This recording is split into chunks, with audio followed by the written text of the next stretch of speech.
ابھی بھی جو گورنمنٹ ہے, گورنمنٹ نے نان سٹاپ جابس کے لیے اتنے زیادہ پروگرام سٹارٹ کیے ہیں جس میں یوتھ اسکل ڈیولپمنٹ پروگرام ہے. اس کے علاوہ ہر لیبر کلاس کے بچے کو, جو کہ ہزاروں کی تعداد میں, ان کو اسلام آباد کے بیسٹ اسکول میں پڑھانے کا پروگرام سٹارٹ کیا گیا ہے. ملک سے باہر بھیجنے کے لیے 30,000 لڑکوں کا پروگرام سٹارٹ کیا گیا ہے. یونیورسٹیز کو فنڈز دیے جا رہے ہیں, یونیورسٹی آف بلوچستان کو. لیکن آپ یہ دیکھیں کہ جتنا بھی حکومت پاکستان ہے, جو ہمارے اینیمیز ہیں, وہ بھی اتنا ہی فنڈ بلوچستان میں انجیکٹ کر رہے ہیں, اور وہ یہاں پر جینون یوتھ نہیں بلکہ جو ٹیررسٹ ہیں, بدماش ہیں, ڈاکو ہیں, ان کے تھرو وہ اس طرح کی ایکٹیویٹیز کرواتے ہیں. لیکن کل جو نوجوان جس شخص کو سامنے لایا گیا وہ ایک پڑھا لکھا شخص ہے, جس سے یہ لگتا ہے کہ پڑھے لکھے نوجوانوں کو راغب کیا جا رہا ہے, جو ایک آپ وجہ بتا رہے ہیں, ایک معاشی ناکامی ہے, پھر ایک جمہوری طریقے سے وہاں پر جس طریقے سے وہاں پہ حکومتیں بنائی جاتی ہیں, لوگوں کو ان کے حقوق نہیں دیے جاتے. اس سب سے ہٹ کر بھی کیا آپ نہیں سمجھتے کہ مسنگ پرسن کا معاملہ ایک بہت بڑی وجہ ہے؟ ظاہر ہے ان کے جو خاندان ہیں, ان کے جو لواحقین ہیں, جو متاثرہ لوگ ہیں, وہ بھی اس طرف بہت زیادہ راغب ہو رہے ہیں یہ کہہ کے کہ ریاست ان کے ساتھ ظلم کر رہی ہے. بالکل. اب یہ دیکھیں کہ یہ جو نیریٹو ہے, اگر آپ کو واقعہ ہے جس میں یہ کہا گیا تھا کہ ہزاروں کی تعداد میں مسنگ پرسنز جو ہیں ان کی ڈیڈ باڈیز ملی, اور اس میں chief justice of Balochistan high court کو انکوائری آفیسر بنایا گیا, بعد میں ان کو بھی شہید کر دیا گیا, مسکان زئی صاحب کو. انہوں نے پوری انکوائری کی اور پتہ چلا کہ توتک میں صرف 20 باڈیز ملی ہیں, اور وہ بھی ان آئیڈینٹیفائڈ باڈیز تھیں, اور وہ ان لوگوں کی باڈیز تھیں جو شیعہ سنی یا کچھ اس طرح کسی اور وجہ سے ان کو مارا گیا اور پھینکا گیا, یا کوئی ٹرائبل وار میں مارے گئے. اسی طرح اگر آپ کو یاد ہو کہ ملتان کے اندر ہاسپٹل بہت زیادہ چلایا گیا کہ ہزاروں کی تعداد میں ڈیڈ باڈیز ہیں, وہ شاید مسنگ پرسنز کی ہیں, اور بعد میں پتہ چلا کہ وہ مارچری سے نکالی گئی تھی, اور وہ جو ان آئیڈینٹیفائڈ باڈیز وہ ہوتی ہیں جو ہاسپٹلز میں استعمال کی جاتی ہیں بچوں کو پڑھانے کے لیے, میڈیسن کے لیے, ایکسپیریمنٹس کے لیے, اور وہ ہر ہاسپٹل میں ہوتی ہیں. تو دیکھیں گے اس نیریٹو کی وار جو ہے, اسی کو یوز کرتے ہوئے یہاں کی یوتھ کو سبورژن کی طرف لے کے آیا جا رہا ہے. اسی لیے میڈیا کا رول بہت امپورٹنٹ ہے,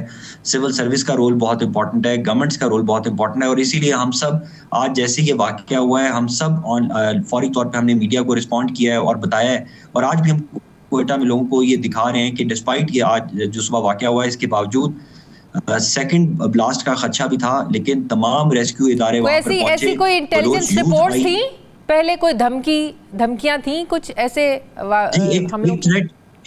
جی, 2 قسم کی تھریٹس کوئٹہ میں چل رہی تھی. ایک تھریٹ تھی کہ سوسائڈ بامبر ہے جو اٹیک کرے گا کوئی سافٹ ٹارگٹ کو, اور اس کے علاوہ ایک کراس بارڈر ٹیررزم کی تشکیل کی بھی تھریٹ تھی. ان میں سے کافی حد تک تو ہم نے نیوٹرلائز کر دیا, لیکن اسی لیے تو آپ دیکھیں نا کہ یہ جو آج بھی سوسائڈ بامبر ہے وہ کسی آفس میں نہیں کر سکا, کسی چیک پوسٹ پہ نہیں کر سکا, کسی پولیس لا انفورسمنٹ کے ادارے پہ نہیں کر سکا, بلکہ اس نے سافٹسٹ ٹارگٹ دیکھا کہ پٹری کے اوپر تو آپ چلے جائیں اور آپ نے باندھا ہو تو, اور پھر جا کے صبح 8:18 پہ وہ لوگوں کے درمیان جا کے. لیکن بات یہ ہے کہ اس سے ڈر کے ظاہر ہے ریلوے اسٹیشنز بند نہیں ہو سکتے, باڈی پارٹس بھی مل گئے ہیں نادرا کے تھرو.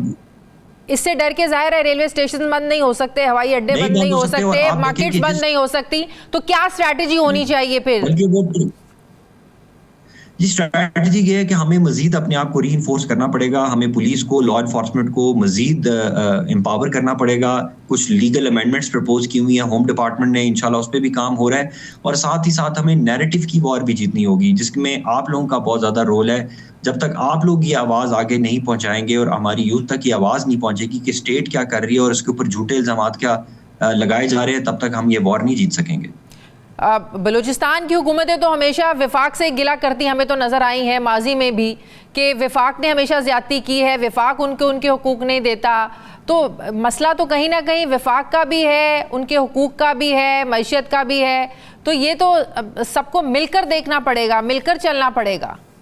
دیکھیں, بات یہ ہے کہ میں ایز سول سرونٹ میں پالیٹکس آف دا گورنمنٹس میں تو اپنے اوپر کوئی اسٹیٹمنٹ نہیں دے سکتا اور نہ دینا مناسب ہے, لیکن پالیٹکس کے علاوہ دیکھیں یہ تو باقی صوبوں میں بھی ایسا ہی ہے. لوگ یہاں پہ کہتے ہیں یہاں پہ ڈیولپمنٹ نہیں ہے, تو آپ دیکھیں لاہور کے مسافات میں بھی تو ڈیولپمنٹ نہیں ہے, اسلام آباد کے ساتھ میرا آبادی ہے وہاں پہ بھی ڈیولپمنٹ نہیں ہے.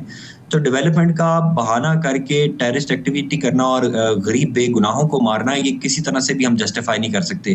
اس کی روٹ کاز کے اندر ہم بہت زیادہ فلسافیکل ڈبیٹس میں چلے جائیں گے. کوئی کہتا ہے کہ آپ 6 C's کے ایکشن پہ چلے جائیں, کوئی کہتا ہے آپ خان آف کلات کی پہلے اسٹیٹمنٹ دیکھ لیں. یہ تو ایک پالیٹکس ہے اور یہ ایک بات ہے, جو آئیڈیالوجیکل بات ہے, یہ ٹھیک ہے, یہ چلتی رہی ہے ابھی تک. ہم اپنے جو مسلم ہسٹری کے اندر بھی جتنی وارز ہیں ان کو بھی جسٹیفائی نہیں کر سکیں گے, تو ان کو کیسے جسٹیفائی کریں گے؟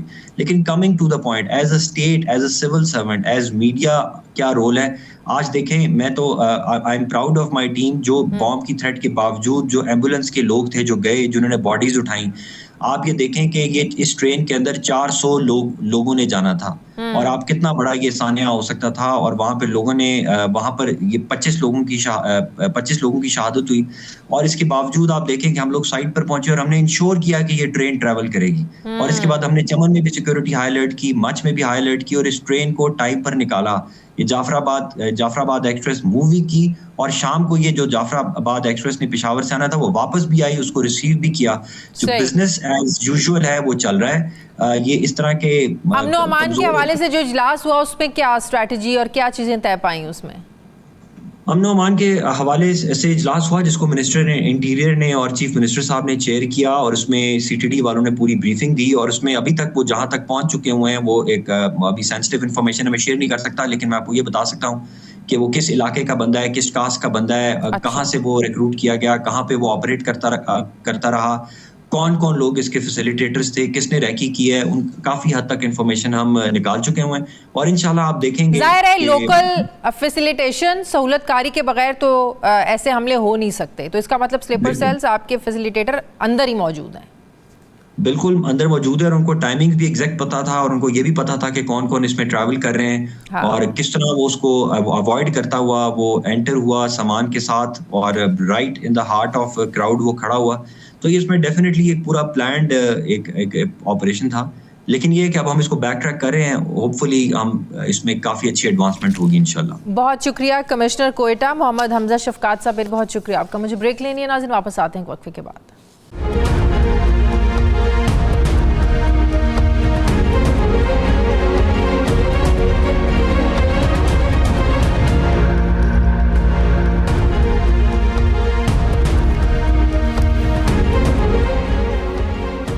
بریک کے بعد ایک بار پھر سے آپ کو خوش آمدید کہتے ہیں. ناظرین, بہت سے جلسے ہو گئے, جگہ جگہ احتجاج بھی کر دیکھ لیا, ناکام مذاکرات کی بھی ایک لمبی فہرست ہے, لیکن آج کا سب سے بڑا سوال وہی پرانا ہی ہے کہ عمران خان کی رہائی کے لیے پاکستان تحریک انصاف کی کون سی اسٹریٹجی کامیاب ہوگی بھی یا نہیں ہوگی. ایک امید بنتی ہے تو دو ٹوٹ جاتی ہیں. ایک طرف امریکی صدر ٹرمپ سے امیدیں ہیں, تو دوسری طرف پاکستان تحریک انصاف نے ایک بار پھر بڑے فیصلے سڑکوں پر کرنے کی ٹھان لی ہے. لیکن حکومت ٹس سے مس ہوتی نظر نہیں آ رہی ہے. وہ اپنی پارلیمنٹ کی طاقت سے کبھی آئین تو کبھی قانون بدل کر اپنے مستقبل کے تمام خطرات کو دور کرتی جا رہی ہے, اپنے راستے صاف کرتی جا رہی ہے. آج صوابی میں تحریک انصاف کا جلسہ ہوا.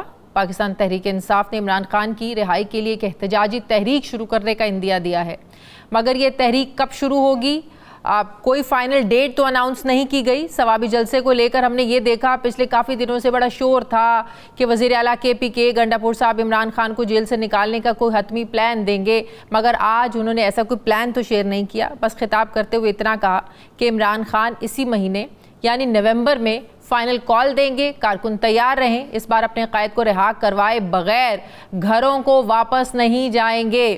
یعنی کال دینی ہے تو عمران خان نے دینی ہے. سوال یہ ہے کہ عمران خان جو ہیں وہ ان کی کال کا انتظار ہے, کیونکہ کہا جاتا ہے کہ عمران خان کال دیں بھی تو ان کی کال کو سیریس کون لیتا ہے. وہ تو یہ بھی کہا جاتا ہے کہ ناراض ہیں کہ ان کے جو باہر کے لوگ ہیں, لیڈرشپ ہے, انہوں نے ان کی رہائی کے لیے کچھ کیا نہیں ہے. تو بات یہ ہے کہ تحریک انصاف جو ہے وہ کیوں اس پر تکیہ کیے بیٹھی ہے کہ انہوں نے عمران خان کی رہائی کے لیے باہر سڑکوں پر ہی نکلنا ہے. اب سڑکوں پر اگر نکلنے جا رہے ہیں, احتجاج کرنا ہے, تو اس کو لیڈ کس نے کرنا ہے, کون لیڈ کرے گا؟ کیا وزیر اعلیٰ KPK علی امین گنڈاپور لیڈ کریں گے, جو جلسوں پر نہ تو وقت پر پہنچتے ہیں, اچانک غائب ہونے کا ان کا ایک اپنا ریکارڈ ہے. حکومت کی طرف سے علی امین گنڈاپور پر وکٹ کے دونوں طرف کھیلنے کے الزامات بھی سامنے آ چکے ہیں. خواجہ آصف نے تو آج یہاں تک کہہ دیا کہ یہ کمپرومائزڈ ہیں. علی امین گنڈاپور صاحب جو ہیں یہ کمپرومائزڈ ہیں اور عمران خان کی مرضی سے کمپرومائزڈ ہیں. اب اس تمام صورتحال میں عمران خان کے چاہنے والے ایک طرف تو مایوس ہیں, افسردہ ہیں, جس کی ایک جھلک ہمیں گزشتہ روز وزیر اعلیٰ کے پی کے ہاؤس میں نظر بھی آئی، جہاں پہلے کارکنوں کو وزیر اعلیٰ کا کئی گھنٹے ویٹ کرایا گیا، پھر مختصر ملاقات کے بعد ان کو 1,000 روپیہ تھما دیا گیا، جس پر کارکنوں نے احتجاج کیا اور ورکرز کو عزت دو کے نعرے بھی لگائے۔ بظاہر یہ صورتحال پہلی مشکلات میں گھری سیاسی جماعت کے لیے ظاہر اچھی نہیں ہے۔ آج ثوابی جلسے سے پہلے پی ٹی آئی رہنما اسد قیصر نے بھی ایک اعلان کیا کہ تحریک انصاف جلد اپوزیشن کے ساتھ مل کر بڑا الائنس بنائے گی۔ سوال یہ ہے کہ جو پہلے الائنس بنا تھا اس کا کیا بنا؟ ایسے میں پاکستان تحریک انصاف کا ڈونلڈ ٹرمپ کی جیت سے امیدیں لگانا کیا ٹھیک ہے؟ پی ٹی آئی کے بعض رہنماؤں کا یہ خیال ہے کہ نئی امریکی انتظامیہ ضرور ایکشن لے گی، مگر پی ٹی آئی کے اندر سے علی محمد خان جیسی آوازیں بھی موجود ہیں جو سمجھتی ہیں کہ عمران خان کی رہائی کا معاملہ جو ہے وہ امریکہ سے نہیں، یہ پاکستان میں ہی حل ہوگا۔ علی محمد خان صاحب وہ شخصیات میں سے ہیں جنہیں قیادت، کارکنان، حتیٰ کہ بانی پی ٹی آئی کے آگے بھی جو ہے وہ ان کی بات جو ہے وہ سنی جاتی ہے، رد نہیں کی جاتی ہے۔ وہ ان حالات کو بند گلی میں داخل ہونا مانتے نہیں ہیں، وہ ہمیشہ بات چیت کے بھی قائل رہے ہیں۔ مجھے جوائن کریں علی محمد خان صاحب۔ السلام علیکم، بہت بہت شکریہ علی محمد خان صاحب آپ کا۔ آج پھر بڑی بڑی باتیں، بڑی بڑی بڑکیں، ہم تو بڑکیں ہی کہیں گے کیونکہ لوگوں کو اکٹھا کرتے ہیں گنڈا پور صاحب، بڑی بڑی امیدیں ان کی جو ہے نا وہ ان کو دیتے ہیں کہ عمران خان کے لیے اب ہمیں نکلنا ہے، لڑنا ہے، مرنا ہے۔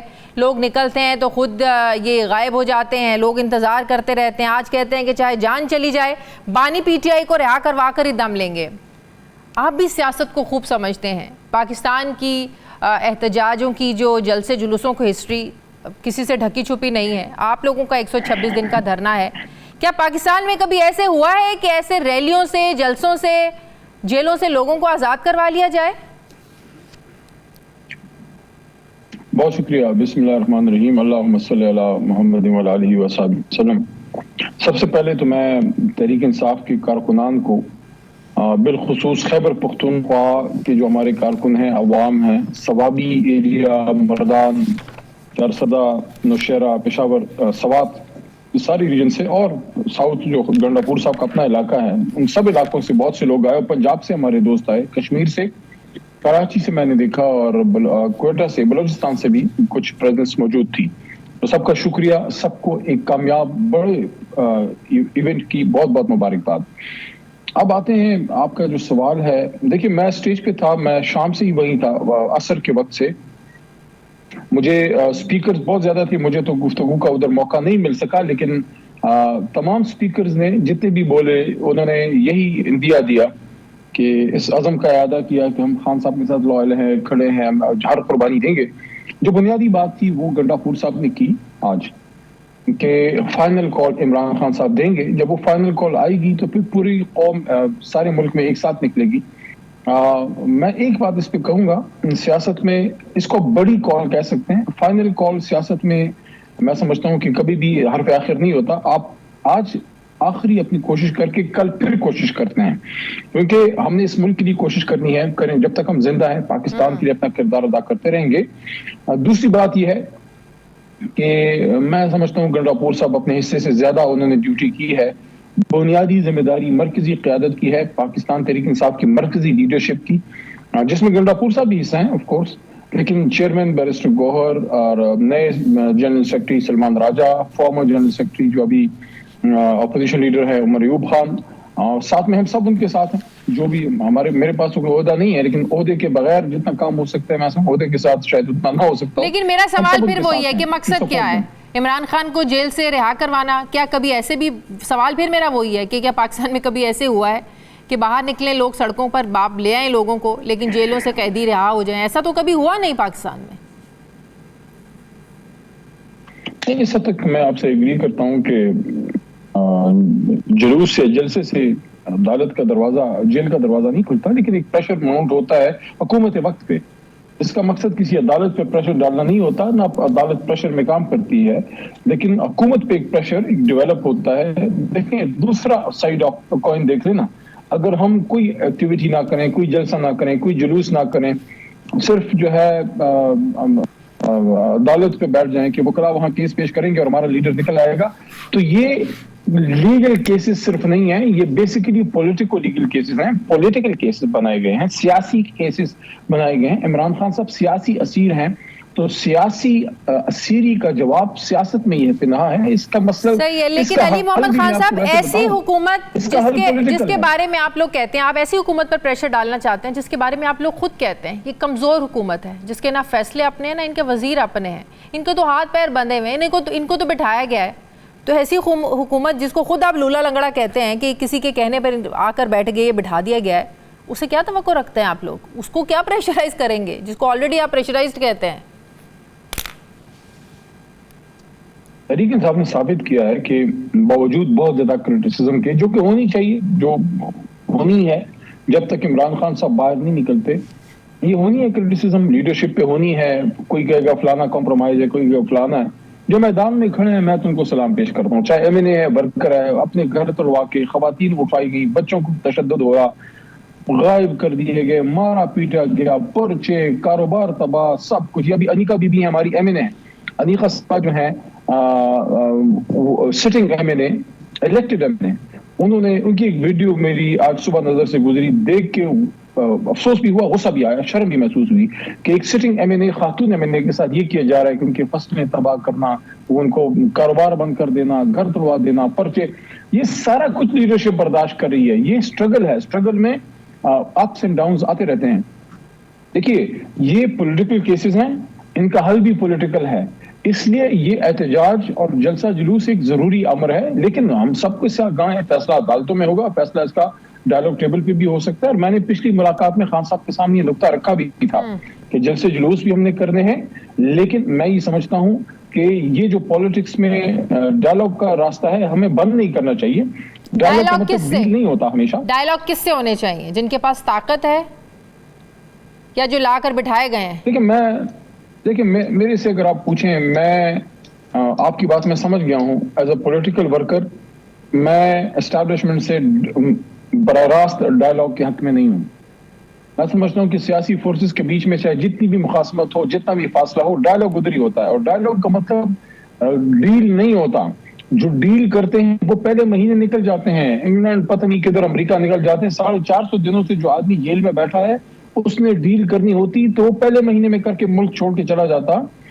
اس ملاقات میں عمران خان صاحب نے میرے سامنے, میں اس بات کے گواہ ہوں جو انہوں نے یہ بات کی ہے کہ یہ لوگ کہتے ہیں کہ عمران خان ملک چھوڑ کے چلا جائے گا, بلکہ یہ بات بھی ان کے سامنے میں نہیں رکھی کہ جب ڈیفنس منسٹر صاحب کی بات, خواجہ صاحب تو جناب یہ کہتے ہیں کہ عمران خان صاحب تو ملک چھوڑ کے جانا چاہتے ہیں. تو خان صاحب نے مسکرا کے کہا کہ یار ملک تو لوگ وہ چھوڑ کے جاتے ہیں جن کے باہر اثاثے ہوتے ہیں, جو پیسے انہیں باہر بھیجے ہوتے ہیں, کرپشن کہتے ہیں. انہوں نے کہا میرا تو باہر گھر بھی نہیں ہے, میں باہر جا کے کیا کروں گا. انہوں نے کہا اگر حکومت کو بہت ہی ڈڑکا لگا ہوا ہے, ڈر ہے, تو میرا نام ECL میں ڈال دیں. ایسی کوئی بات کرتا ہے ایسی؟ اور انہیں یہ بھی بات سامنے آئی وہیں اسی گفتگو میں کہ میرا جینا مرنا پاکستان میں. اچھا, اب اس ساری گفتگو کا حاصل اصول یہ ہے کہ میرے خیال میں جہاں ملک اس وقت ایک سیاسی گم و کشمکش کی کیفیت میں ہے, اس کا حل واحد یہی ہے کہ ڈائیلاگ ٹیبل پہ عمران خان صاحب کے ساتھ بات کی جائے, عمران خان صاحب باہر آئیں. تو عمران خان صاحب بات کرنے کے حامی ہیں سیاسی جماعتوں کے ساتھ, ان لوگوں کے ساتھ جنہیں وہ ماننے کو تیار نہیں ہیں؟ لیکن میں نے جب بات ان کے سامنے رکھی تو انہوں نے رد نہیں کیا, لیکن انہوں نے اس پہ کوئی زیادہ امید کی بات بھی نہیں کی. انہوں نے کہا یار اس سے مجھے نہیں لگتا کچھ ہوگا. اس کی وجہ یہ ہے کہ پچھلے سال 1.5 سال میں حکومت کی طرف سے بارہا بات کی گئی ہے, مذاکرات ہونے چاہیے, مذاکرات کریں گے. ان کے جو ہے اپنا سٹنگ جو ویسے تو فارم 47 کے نہیں ہے, تو صدر آصف زرداری صاحب کی طرف سے بات آئی, میں خان رانا ثناء اللہ صاحب کی طرف سے آئی, ان کے کچھ اور لوگوں کی طرف سے, لیکن عملی اقدامات نہیں اٹھائے. لیکن آپ لوگ بھی تو شرط پہلے یہی رکھتے ہیں نا کہ بات چیت تب شروع ہوگی جب عمران خان کو جیل سے نکالیں تو بات شروع ہوگی. تو ایسے تو بات چیت نہیں ہوا کرتی.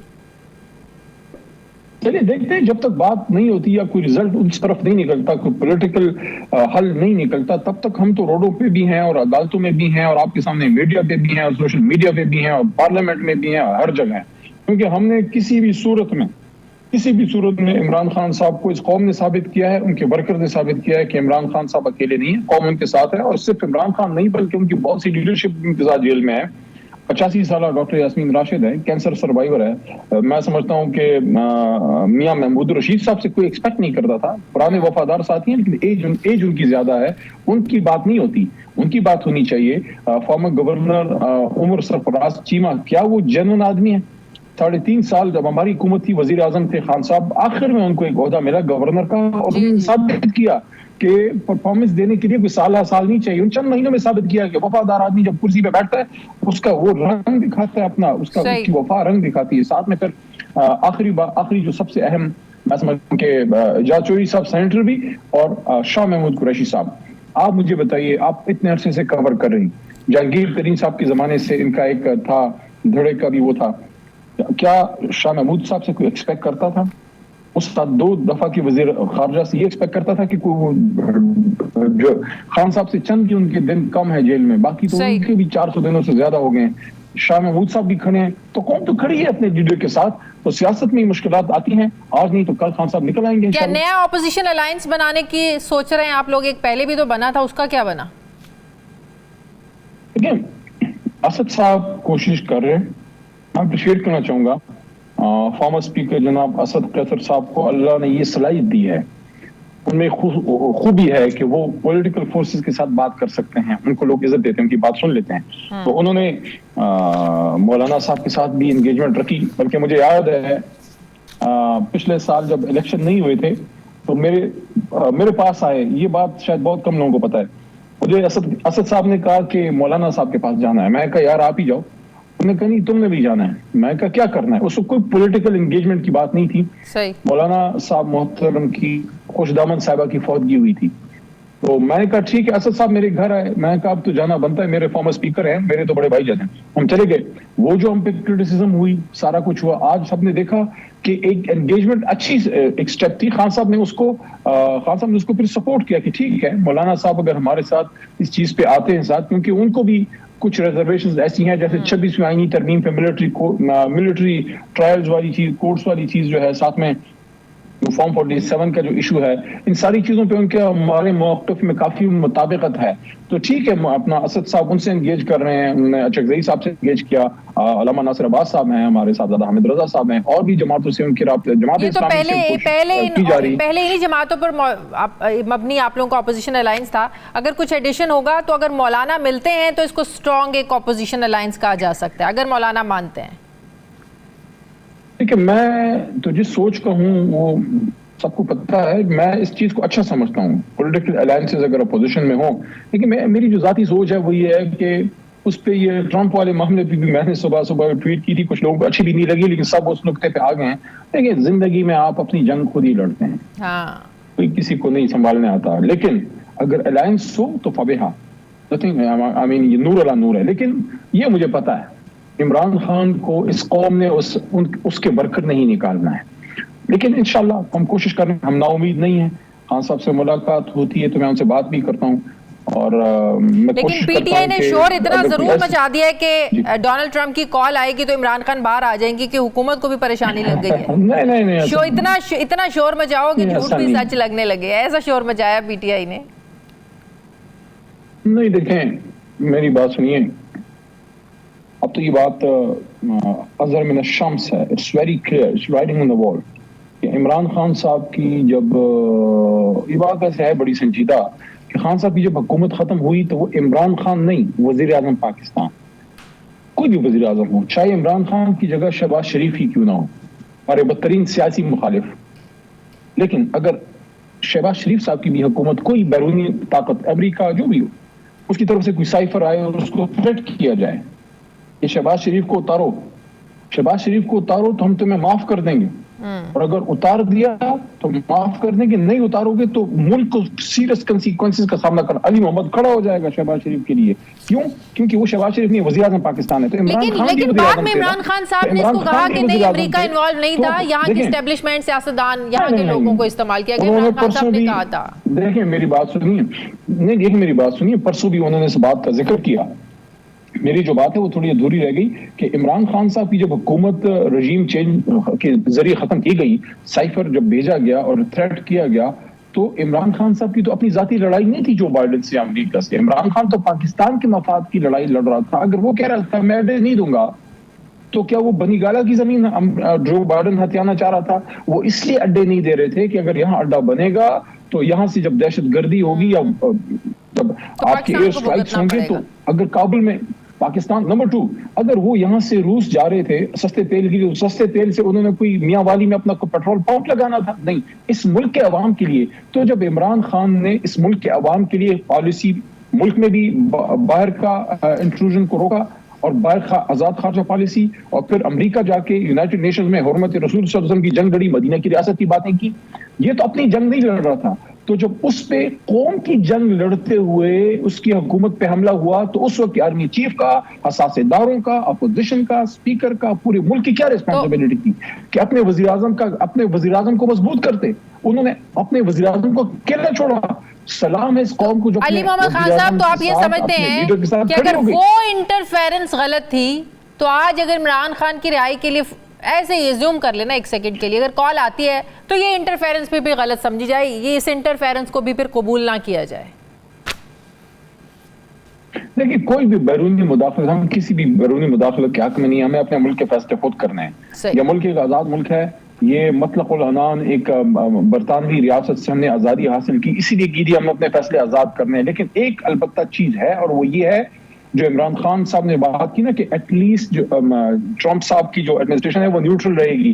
تو جو ظلم عظیم ہوا تھا بائیڈن کے نیچے, رژیم چینج, اور امریکہ کی پرانی عادت ہے, چاہے کسی کو اچھا لگے برا لگے, وہ رژیم چینج کرتے ہیں, اپنے ہی لوگوں کو یوز کرتے ہیں, ہمیشہ یوز ہوتے ہیں. شاہ فیصل کے ساتھ, کہ میں امریکہ پہ نہیں الزام اس پہ لگا رہا, لیکن جس نے شاہ فیصل کو شہید کیا ان کے اپنے نیفیو کو نہیں یوز کیا. تو رژیم چینج بڑی طاقتوں کی پرانی عادت ہے. ہم صرف یہ کہتے ہیں کہ یہ جو بائیڈن کے نیچے غلطی ہوئی تھی اس کو درست کرنا ٹرمپ ایڈمنسٹریشن کی رسپانسبلٹی ہے, کہ اندرونی معاملات میں جو مداخلت ہوئی تھی اس کو درست کیا جائے.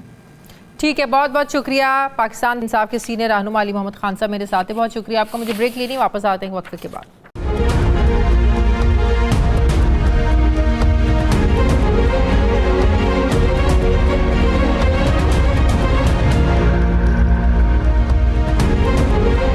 بریک کے بعد ایک بار پھر سے آپ کو خوش آمدید کہتے ہیں. ناظرین, ویسے تو آج اقبال ڈے ہے, لیکن جب شاعر مشرق کے فلسفے کو دیکھیں تو پاکستانیوں کے لیے شاید ہی کوئی ایسا دن ہو جو اقبال کے افکار کا تقاضا نہ کرے.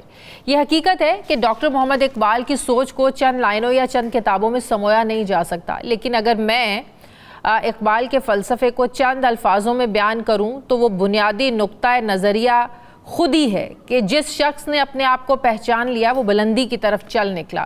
تصور پاکستان کے خالق نے کیا خوب کہا ہے کہ خودی کو بلند کر اتنا کہ ہر تقدیر سے پہلے خدا بندے سے خود پوچھے بتا تیری رضا کیا ہے. اقبال نے حقیقت پسندی, سیاسی جدوجہد, آزادی, خودداری کے بھی تصور دیے. اسی پر میں بات کروں گی. مجھے جوائن کر رہے ہیں مسلم لیگ نواز کے سینئر رہنما جنرل عبدالقیوم صاحب. بڑی نپی تلی سی بات کرتے ہیں, بڑی اچھی بات کرتے ہیں, میرٹ پر بات کرتے ہیں, اپنی پارٹی میں بھی ایک معتبر آواز مانے جاتے ہیں. جنرل صاحب کی بات کو کسی بھی بڑی سے بڑی دلیل سے بھی رد کرنا یقیناً آسان نہیں ہوتا ہے. انہی سے آج پوچھتے ہیں کہ اقبال کا تصور آخر آج کہاں چلا گیا ہے. السلام علیکم, بہت بہت شکریہ جنرل صاحب, آپ نے وقت دیا. جنرل صاحب, جو اقبال کا تصور تھا, جو آپ نے بھی پڑھا ہے, جو ہم نے بھی پڑھا ہے, لیکن جو آج ہو رہا ہے, کیا یہ اپوزٹ نہیں ہے؟ دیکھیں شازیہ, آپ نے بڑا اچھا کیا. آج علامہ اقبال کا وہ یوم ولادت ہے, اور اس کے اوپر ہم نے آج ایک اسلام آباد چیمبر آف کامرس میں بہت اچھا ایک پروگرام بھی کیا ہے اور ان کی زندگی کے اوپر روشنی ڈالی ہے. آپ نے بہت سی چیزیں جو کہی ہیں وہ بالکل ٹھیک ہیں کہ ان کا بالکل یہ تصور نہیں تھا. ان کا تصور تو دیانتداری, آنیسٹی اور اس دنیاوی اقتدار کو ٹھوکریں مارنا اور آخرت کی سوچ رکھنے والا, وہ انہوں نے بڑا اپنے طور پہ کہتا ہے نا کہ یہ جو زندگی ہے یہ تو بڑی کم ہے, نگاہ موت پہ رکھتا ہے مرد دانشمند, حیات ہے شب تاریک میں شرر کے نمود. تو یہ لائف تو بالکل شارٹ ہے. لیکن علامہ اقبال نے جب یہ, اور ان کا تصور جو تھا نا وہ ایک بہت بڑا ایک آفاقی ان دی سینس کے مسلم امہ کا پوری جو ان کا خیال تھا. وہ کہتے تھے میرے دو کنسرنز ہیں, ایک انڈو پاک کے مسلمز جو سب کانٹیننٹ کے ہیں, اور دوسرا فلسطین کے مسلمان جن کے لیے انہوں نے بڑا زور لگایا. اور انہوں نے ہمیشہ یہ کہا کہ ان کی رائٹ اپ میں پڑھ رہا تھا, انہوں نے کہا کہ اسلام ایک ایسی اکائی ہے جس کا دو مسلک ہیں، ایک اخلاقی ہے اور دوسرا سیاسی ہے، اور وہ یہ کہنا چاہتے تھے کہ ہندوستان کی یونیفیکیشن کے لیے ہم اپنے سیاسی مسلک کو قربان نہیں کرنا چاہتے کہ ہم پاکستان کو ایک الگ ملک نہ مانیں، بیکاز اس سے ہمارا اخلاقی مسلک بھی تباہ ہو جائے گا. تو دیٹ از وائی انہوں نے جو ابتدا کی وہ سب مسلمانوں کے لیے، اور بڑی فکر انگیز، وہ جو کہتے ہیں نا ان کا وہ شعر ہے کہ کافر کی یہ پہچان کہ آفاق میں گم ہے اور مومن کی یہ پہچان کہ گم اس میں ہے آفاق. وہ تو کہتے ہیں کہ مرد تو جو ہے قلندر. آج ہم بات کرتے ہیں نا کہ رچ ہونا چاہیے، ریسورسز زیادہ ہونی چاہیے، گیس اور آپ کے آئل کے بڑے بڑے ذخیرے ہوں تو زر سے، تو علامہ اقبال کہتا ہے زر سے کچھ نہیں ہوتا. جو آپ باتیں کر رہی تھی قوم کے کردار سے ہوتا ہے. اور انہوں نے کہا کہ یہ جو اگر زر سے ہوتا، دیکھیے آپ آج مسلم امہ میں OIC کی میٹنگ بلا کے قیادت کا فیصلہ بڑی مشکل سے ہوتا ہے. ہم پیچھے لگے ہوئے ہیں پوری مسلم دنیا.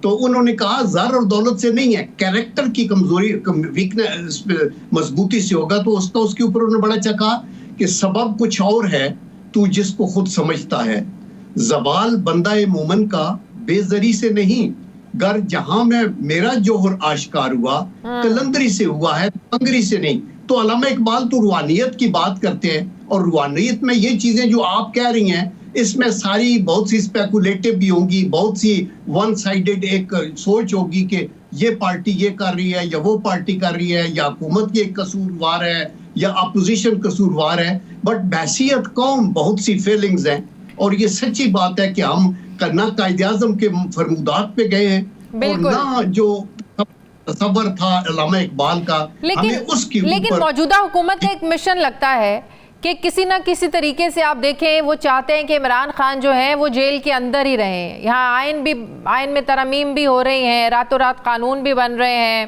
آئین سازیاں بھی ہو رہی ہیں. اب جب سے ٹرمپ دوسری بار صدارت کے عہدے پر وہ فائز ہونے جا رہے ہیں، ظاہر ہے ابھی تو 2 مہینے ہیں انہوں نے اپنے عہدے کا حلف اٹھانا ہے، یہ حکومت بھی بڑی پریشان لگ رہی ہے، یہ حکومت بھی بڑی بکھلائی لگ رہی ہے. کیوں یہ کلیریفیکیشن آ کر دینا پڑتی ہے دفتر خارجہ کو بھی کہ امریکہ ہمارے معاملات میں مداخلت نہیں کر سکتا؟ یہ بات تو درست ہے کہ ٹرمپ جب پہلی بار صدر بنے تو اس وقت امریکہ کے ساتھ پاکستان کے تعلقات، جب عمران خان وزیر اعظم تھے تو بہتر رہے ہیں تعلقات. اس کا ایک اور بھی پس منظر ہے، ٹرمپ نے افواج کو نکالنا تھا افغانستان سے، that is a different story.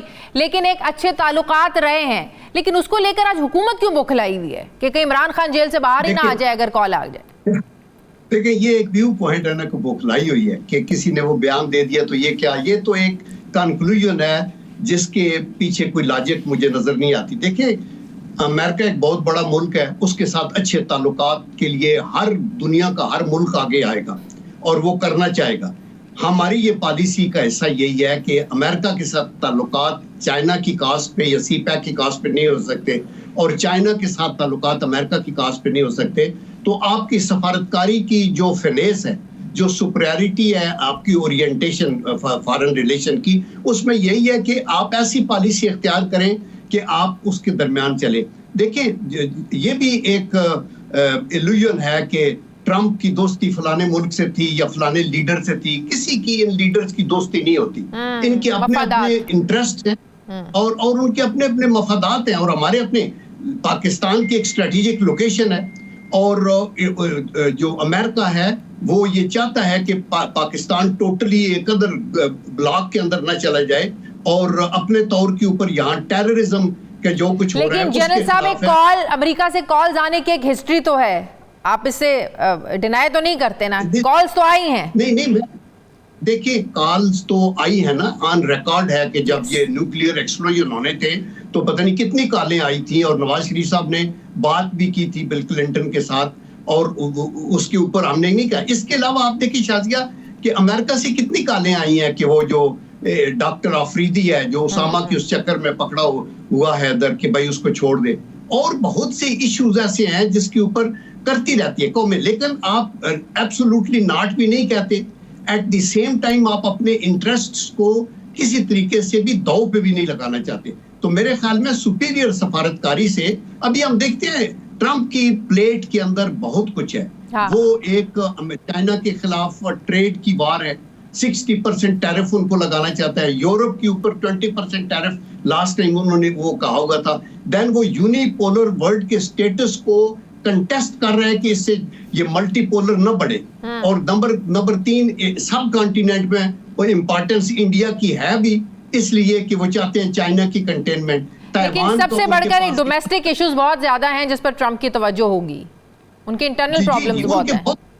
جی ان کے بڑے پرابلمز ہوں گے, بٹ آئی ایشور یو کہ ہمارے لوگ جو ہے نا وہ آنکھیں بند کر کے تو نہیں بیٹھے نا, ہر جگہ high commissioner, ambassadors, foreign policy آپ, اور پھر دیکھیں پارلیمنٹ موجود ہے, اس کے اندر ڈیبیٹ فارن پالیسی پہ ہوتی رہنی چاہیے, حکومت بھی بولتی ہے, اپوزیشن بھی اس کے اندر اپنی ان پٹ دیتی ہے, اور پھر فائنلی آپ کرسٹلائز کر کے اپنی فارن پالیسی بناتے ہیں. جن صاحب وہاں کے کانگریس کے اراکین کا خط لکھنا, ظاہر ہے یہ ایک چیز تو صاف نظر آتی ہے کہ پی ٹی آئی نے ایک اسٹرانگ لابنگ کی ہے, انہوں نے لابنگ فرمز بھی ہائر کی ہیں, پیسے دیے ہیں, کچھ بھی کیا ہے, انہوں نے کانگریس اراکین سے خط لکھوانا یہ بھی کوئی چھوٹی بات نہیں ہے. تو ایک اسٹرانگ ایک لابی کا ایک نتیجہ ہو تو سکتا ہے کہ پاکستان پر ایک پریشر آ جائے عمران خان کی رہائی کا. دیکھیں تحریک انصاف کو میں ریگارڈ کرتا ہوں ہائیلی, لیکن میں یہ کہتا ہوں کہ یہ جو طور طریقے ہیں کہ آپ باہر سے ملک کے اوپر پریشر ڈلوائیں, آپ IMF کے دفتر کے سامنے مظاہرہ کریں, آپ پاکستان پہ سینکشنیں لگانے کی بات کریں, تو میرے خیال میں یہ چیزیں تو خدا کے لیے ملک کے اندر آپ سیاست کر سکتے ہیں نا, ملک کے اندر آپ کا کنیکشن ہونا چاہیے, آپس کے اندر ورکنگ ریلیشن شپ ہونے چاہیے. یہ باتیں آپ باہر کریں گے تو آپ کی ویلیو ان لوگوں کی آنکھوں میں بھی گرے گی. ٹھیک ہے کانگریس نے وہ بنا کے بھیج دیا, تو کیا یہ آفیشیل سٹینڈ ہے امریکہ کی حکومت کا, کیا اس کو اپریشیٹ کیا جائے گا؟ تو میرے خیال میں اس طرح نہیں کرنا, اور میں یہ سمجھتا ہوں کہ ساری سیاسی جماعتیں اپنی طرف سے وہ اسٹیبلشمنٹ کی طرف دیکھنے کی بجائے پارلیمنٹ کے اندر بیٹھ کے گیو اینڈ ٹیک کے اوپر ایک دوسرے کو ٹالریٹ کر کے آپ آگے بڑھ سکتے ہیں, بخدا بڑھ سکتے ہیں, مجھے کوئی ڈاؤٹ نہیں ہے. اور پاکستان شازیہ ایک اسٹرانگ کنٹری ہے, اس کی افواج جو ہے اللہ کے کرم سے 150 دنیا کی فوجیں ہیں ملکوں کی, ان میں آپ گوگل کر کے دیکھنا 8ویں یا 9ویں نمبر کے اوپر پروفیشنل ایفیشنسی, کمپیٹنس, حاضری اس کے اندر آتی ہے. تو میرے خیال میں اور اکانومی بھی خدا کے کرم سے سہارے پہ کچھ جا رہی ہے. ہماری پرابلم سخت تو ہیں because balance of payment issues ہیں لمبے. اسی طرح سفارتکاری میں ابھی SCO کی میٹنگ ہوئی ہے. اب آپ دیکھیں دہشت گردی کے واقعات بڑھتے جا رہے ہیں, ایسے ماحول میں کون انویسٹمنٹ کرنا چاہے گا؟ تحریک انصاف ایک بار پھر سے سڑکوں پر آنے کا اعلان کر رہی ہے. آج آپ نے علی امین گنڈا پور صاحب کی وہ تقریر بھی دیکھی جس میں انہوں نے کہا کہ اب ہم نکلیں گے تو گھر والوں کو کہہ کے نکلیں گے کہ ہم عمران خان کو لے کر آئیں گے, نہیں تو ہمارے جنازے پڑھ لینا. مطلب کہ وہ ایک ایسی اسٹرانگ موٹیویشن لوگوں کو دے رہے ہیں کہ اب لوگوں نے لڑنا ہے یا مرنا ہے. دیکھیں دو چیزیں آپ نے کی نا, ٹیررزم کی لعنت جو ہے اس کے اوپر تو میں نے آج بھی وہاں چیمبر آف کامرس اسلام آباد میں کہا کہ یہ جو قومی سلامتی کے ایشو ہیں اس کو ٹوٹلی آپ فوج پہ نہیں چھوڑ سکتے. فوج تو اٹیک کرے گی, اپنا ڈیفینس کرے گی, توپ استعمال کرے گی, گن کی نوک سے کرے گی, لیکن ہمیں سفارتکاری بھی کرنی ہے حکومتی سطح کے اوپر. پوری قوم کا تعاون بھی چاہیے, پبلک کا بھی بارڈرنگ پروونسز میں تعاون چاہیے. تو میں آپ کو اشور کرتا ہوں کہ اللہ کے کرم سے جو لوگ خون دے رہے ہیں وہ رائیگان نہیں جائے گا, پاکستان کی ہم حفاظت کریں گے. اور دوسرا جو گنڈا پور کا ہے آئے دن واویلا, وہ یہ فرسٹریشن بڑھ جاتی ہے جب یہ ہوتا ہے کہ پاکستان کی اکانومی بیٹر ہو رہی ہے, اسٹاک ایکسچینج اوپر چلی جا رہی ہے, انٹرسٹ ریٹ کو ہم نے کم کر دیا, پر کیپٹل ان کو بڑھ گیا, تو یہ بجلی کی طرح گرتا ہے.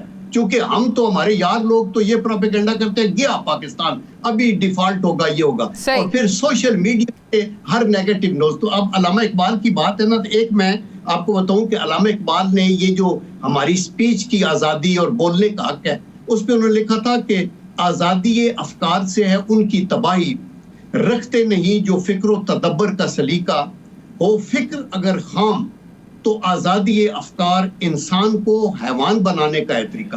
یہ بھی علامہ اقبال نے کہا. تو آج کے لیے آزادی کا ٹھیک استعمال کیا جائے اور اب اپنے ملک کو آگے لے کے چلنا. سیاست حکومتیں آتی جاتی رہیں گی, کوئی بھی دائمی نہیں ہے. دائمی ہمارا ملک ہے اور اس کے لیے ہمیں مل کے بیٹھنا ہے. We should agree to disagree. اپنا اپوزیشن ضرور احتجاج کرے, اسمبلیوں کے اندر کرے, لوگوں کو پرابلم نہ.